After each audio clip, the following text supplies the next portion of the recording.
So hey guys, ఇదైతే part 2 అనమాట. మీరైతే గెస్ట్ చేశారో లేదో కానీ మేమైతే వచ్చింది విజయవాడకు అనమాట. ఎందుకంటే మన కనకదుర్గమ్మ టెంపుల్కి వెళ్ళడానికి. ఇక్కడైతే మనం ప్రకాశం బ్యారేజ్ చూస్తున్నాం, అదే మన టెంపుల్ వ్యూ అనమాట. నెక్స్ట్ అయితే లంచ్ చేసేసి ఈవినింగ్ 5 కల్లా టెంపుల్కి అయితే వెళ్ళామన్నమాట.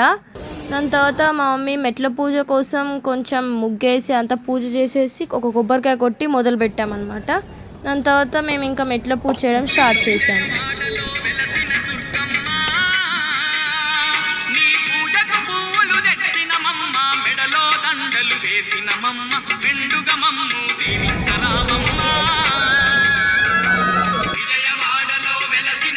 దాని తర్వాత అయితే నైట్ 11కి మా ట్రైన్ ఉండే రిటర్న్ది.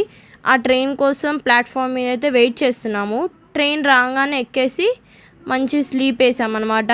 దాని తర్వాత అయితే మార్నింగ్ లేగంగానే 6కి అలాగా చెర్లాపల్లికి అయితే రీచ్ అయిపోయింది మన ట్రైన్. మాకు దర్శనం అయితే చాలా బాగా జరిగింది. అమ్మవారిని చూసిన తర్వాత అన్ని ప్రాబ్లమ్స్ మర్చిపోయాము. చాలా హ్యాపీగా ఉండే. సో ఇక్కడైతే మా తమ్ముడికి ట్రైన్స్ అంటే చాలా ఇష్టం అన్నమాట.